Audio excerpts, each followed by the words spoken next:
Hi అందరికీ నమస్తే. తల్లిదండ్రుల మీద దయలేని పుత్రుండు పుట్టనేమి వాడు గిట్టనేమి. పుట్టలోన చెదలు పుట్టవా గిట్టవా, విశ్వదాభిరామ వినురవేమా. అరే ఫస్టే పద్యం చెప్తున్నావు, పద్యం మాకు రాదా అనుకుంటురా? ఈ పద్యానికి మనకు కొద్దిగా సంబంధం ఉంది, అందుకే నేను మీ ముందు ఉంచుతున్నాను. తల్లిదండ్రుల మీద దయలేని పుత్రుడు అంటే ఏదో చిన్నప్పుడు మనం తల్లిదండ్రులు పుట్టగానే సాదుతుంటే 10 ఇంటర్ అయిపోయిన తర్వాత మా తల్లిదండ్రులు నాకు చాలా ఇష్టం, అది కాదు.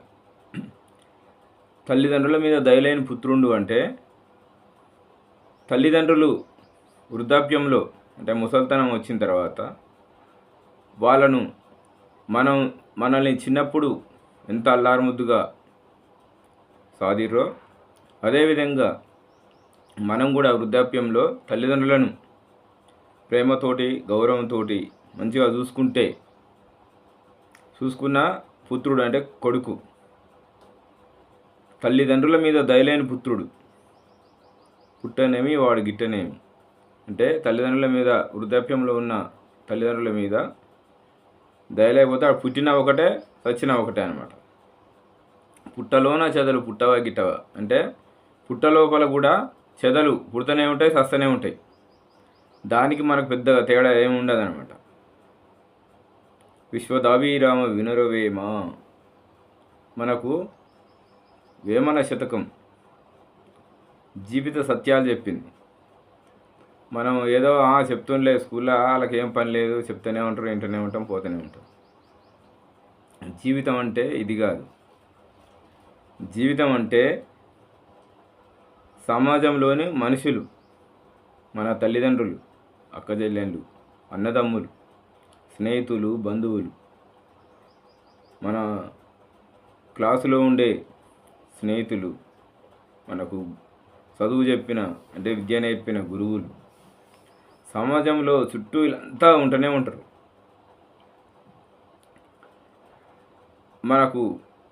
మనం పుట్టడానికి, మనం జీవించడానికి ముఖ్య కారణం తల్లిదండ్రులు. తల్లిదండ్రులు అంటే ఏదో మనతోటి రోజు ఉండి చేసుడు కాదు. దేవుడు అని మనం పూజిస్తాం కదా, ఆ దేవుడు మనకు డైరెక్ట్గా రాలేక తల్లిదండ్రుల రూపంలో మనకు దర్శనమిస్తారు అన్నమాట. ఇప్పుడు ఇదంతా ఏంది సోది, ఇదంతా మాకు తెలియదా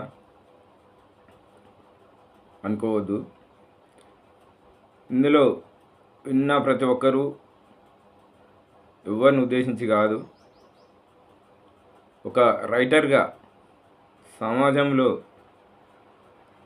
నేను నిశ్చితంగా పరిశీలించి ఒకటి చెప్పాలనుకుంటున్నా. అది ఏంది అంటే, మనం ఒకప్పుడు సమాజంలో చూస్తే ఒక 30-40 సంవత్సరాల వెనుకకు పోతే అనాథలు అని వినపడేది. అనాథలు అంటే ఎవరు దిక్కుముక్కు లేని వాళ్ళు అనుకుంటారు, కానీ దిక్కుముక్కు లేని వాళ్ళు కాదు. ఇప్పుడు ఒక మనిషి జన్మించిండు అంటే వాళ్ళకు పక్కా తల్లిదండ్రులు ఉంటారు. సరే, దురదృష్టం తల్లిదండ్రులు జన్మించగానే ఏదో దురదృష్టవశాత్తు తల్లిదండ్రులు పోతే, ఎవ్వరు దిక్కు లేకపోతే ఒక అనాథాశ్రయం ఉండేది. ఎవ్వరు లేని వాళ్ళు అంటే ముందు వెనుక బంధువులు కానీ అంటే చుట్టుపక్కల కానీ ఎవ్వరు పట్టించుకునే వాళ్ళు తీసుకుపోయి అనాథాశ్రమంలో చేర్పిస్తే అక్కడ వాళ్ళకు చదువు చెప్పడమా, పని చేయడమా, అది అక్కడ వాళ్ళు చూసుకుంటారు. అయితే ఒక 40 సంవత్సరాల క్రితం ఈ టెక్నాలజీ పెద్దగా లేదు. అది లేకున్నా కూడా మనకు పెద్దలు అంటే మన ముందు ఉన్నవాళ్ళు ఎవరికన్నా ఏదైనా బాధ కలిగిస్తే, అయ్యో వాళ్ళు ఇట్లా బాధపడుతుర్రు, ఇట్లా వీళ్ళకి ఎవరికి లేదు అని ముందుకు వచ్చి వాళ్ళని అనాథాశ్రమంలో చేర్పించి వాళ్ళకు విద్యాబుద్ధులు చెప్పించి, లేకపోతే చదువు రాకపోతే వాళ్ళకి ఏదో ఒక పని నేర్పించి వాళ్ళ జీవితాన్ని నిలబెట్టేవాళ్ళు. కానీ ఈ రోజుల్లో చూస్తే ఒక్కొక్కసారి బాధ కలుగుతుంది. అసలు సమాజంలో మనిషి పేరుకు మాత్రమే ఉన్నాడు, కానీ మానవత్వం అనేది మొత్తానికే పోయింది అనే ఒక నిదర్శనం చెప్పకనే మనకు కనిపిస్తుంది. అదేంటి అంటే, మనకు తల్లిదండ్రులు ఉన్నారు.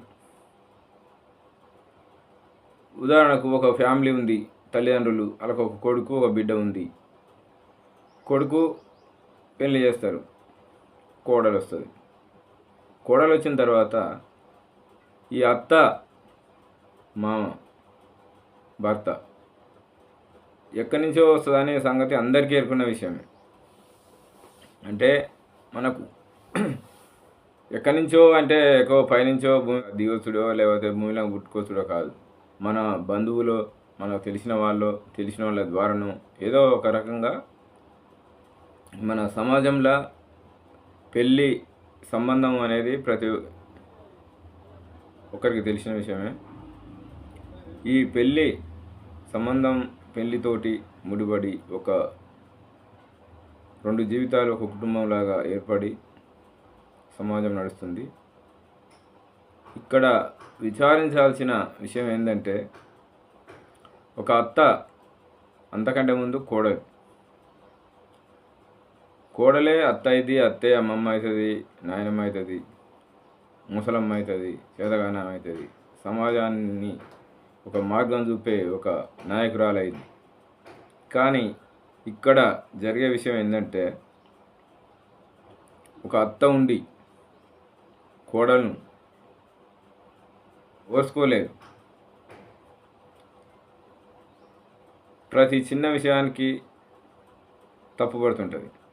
అదే వాళ్ళకు ఒక కూతురు ఉండి, అదే వాళ్ళ కూతురు అత్తగారింటికి పోతే మళ్ళీ అదే కూతురుకు బోధిస్తుంది. ఏమేమి బోధిస్తుంది?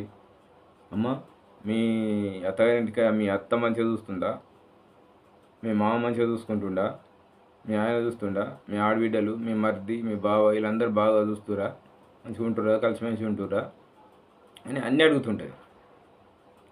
కానీ అదే పొజిషను ఉన్న ఇక్కడ మన ఇంటి దగ్గర ఉన్న కోడలకు మాత్రం ఇవన్నీ ఏమీ ఉండద్దు. ఒక కుక్కిన పెయిన్ లెక్క చెప్పిన పని చేసుకుంటా, ఎదురు మాట్లాడకుండా, ఏం చేయకుండా ఉండాలి. అదే వాళ్ళ కూతురు అయితే అక్కడ ఇక ఆమె చేతులనే చక్రం పెట్టి మొత్తం ఆమె తిప్పాలి. ఇంటి బాధ్యతలన్నీ ఆమె చేతుల్లో పెట్టాలి. ఆమె చెప్పినట్టే అందరూ వినాలి. ఇక్కడ ఈ కోడల కాడికి వచ్చేసరికి ఈమె మాత్రం ఏం చేయొద్దు, అన్నీ లేచేయాలి. ఇది ఎన్నో సంవత్సరాల నుంచి ఉన్నా కూడా, ఒక కోడల నుంచి వచ్చి అత్త అయినా కూడా అత్తకు తెలుసు కోడలు బాధలేదు. మరి ఆ బాధలు పడ్డ అత్త, మరి నేనే ఇంత మునుపు మా అత్త కాడ నేను బాధలు పడ్డా, మరి మా కోడలను కూడా ఒక కూతురులాగా చూసుకుంటా, నాకు బాధ కలిగించకుండా మంచిగా చూసుకుంటా, మంచిగా ఒక కుటుంబాన్ని ఒక దారికి తీసుకొస్తా. వాళ్ళకేం తెలియదు, నాకు కొంత అనుభవం ఉంది, నేను వాళ్ళకు మంచి మార్గం చూపిస్తా, వాళ్ళ ఆలోచనలు కూడా మంచిగా ఉంటే పాటిద్దాం, మన కుటుంబాన్ని నిలబెడదాం, మంచిగా అందరం కలిసిమెలిసి ఉందాం అనే ఒక ఆలోచన మాత్రం ఉండదు. ఇదొకటి. ఇంకొకటి, ఈ తల్లిదండ్రులు పిల్లల్ని కన్నాక పెళ్ళిళ్ళు చేసిన తర్వాత ఒక ఏజ్ 60, 70, 55, 60 సంవత్సరాలు వచ్చిన తర్వాత వాళ్ళకు చేత కాదు, వృద్ధాప్యం, ముసలితనం, కొంచెం బాగా ఎక్స్పీరియన్స్ అంటే అనుభవం బాగా ఉంటుంది కాబట్టి ఎదుటి వ్యక్తి చేసే పని తప్పు అని తెలిసి వాళ్ళకు ఏదో నేర్పిద్దామన్న ఒక చాదస్తం అనిపిస్తుంది మనకేమో చాదస్తం అనిపిస్తుంది, వాళ్ళకేమో అరే మీకు ఇది తెలియదు మేము చెప్తున్నా ఇను అని వాళ్ళకి అనిపిస్తుంది. సరే మన తల్లిదండ్రులే కదా చెప్తే చెప్పని ఇందాం, ఏం చెప్తారో చూద్దాం అనే ఓపిక లేక చెప్పేది వినక మొత్తం నాకే తెలుసు, నువ్వేం తెలుసు, నువ్వు వెనకటి మనిషివి, టెక్నాలజీ ఇంత పెరిగింది మాకు ఇంత తెలివి ఉంది అనుకుంటూ, ఎంత టెక్నాలజీ పెరిగినా ఎంత తెలివి ఉన్నా ఒక 60-70 సంవత్సరాలు వస్తే ముసలితనం రావాల్సిందే, వృద్ధాప్యంలో చేతగాక కూర్చోవాల్సిందే. ఈ తల్లిదండ్రులు పిల్లలు చూసుకోవాల్సిందే, పిల్లలను తల్లిదండ్రులు చూడాలి, తల్లిదండ్రులను పిల్లలను చూడాలి. ఇలా చూస్తేనే సమాజం అనేది ఒక క్రమ పద్ధతిలో ఒకరిని చూసి నేర్చుకొని మన సమాజం ఇంత అభివృద్ధి చెందింది అంటే ఎక్కడో ఒక దిక్కు మానవత్వం ఉంది. అందరూ మంచి వాళ్ళు కాదు, చెడ్డవాళ్ళు కాదు. అంటే అక్కడ ఉన్న పరిస్థితులను బట్టి మారుతుంటారు, పరిస్థితులను బట్టి మారేది వేరు. ఇక్కడ కనీసం మన సొంత మనుషులను కూడా చూడకపోతే మన బంధువులను, మన స్నేహితులను మనం ఎట్లా చూస్తాం, చూడగలుగుతాం? అంటే ఇది అంతటికి కారణం ఏంటంటే ప్రతి మనిషికి ఓపిక అనేది ఉండాలి. ఎదుటి వ్యక్తి ఏం చెప్తుండో కొంచెం ఆలోచించాలి.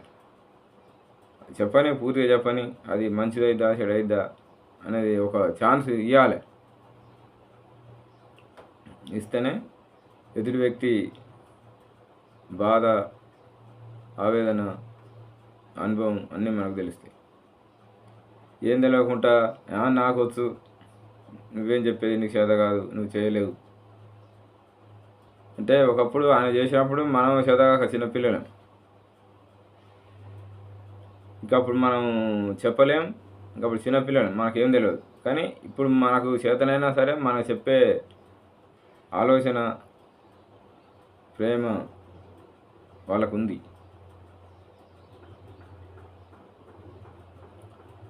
అయితే ముఖ్యంగా ఈ సమాజంలో ఒకప్పుడు అనాథలు అనేది ఉండే, అనాథలు పోయి ఇంకొక మెట్టు మనం టెక్నాలజీ పెరిగింది అనుకున్న ఈ సమాజంలో అసలు అనాథలు అనేదే ఒక దురవ్యవస్థ.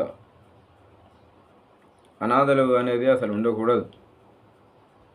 ఇంకా ఇప్పుడు ఇంత టెక్నాలజీ పెరిగింది, ఇంకో రెండో మెట్టు ఎక్కినాం మనం, వృద్ధాశ్రమాలు ఆంచి వచ్చినాయి. ఎవరు వృద్ధులు అంటే ఎవరు అనేది సెకండ్ పార్ట్లో చెప్తా. ప్రతి ఒక్కరూ మీరు అందరూ దయచేసి లైక్ చేయండి, సబ్స్క్రైబ్ చేయండి, కామెంట్ పెట్టండి. మీ సూచనల సలహాలు నాకు కామెంట్ రూపంలో చెప్పాలని నేను మనవి చేస్తున్నాను. బాయ్.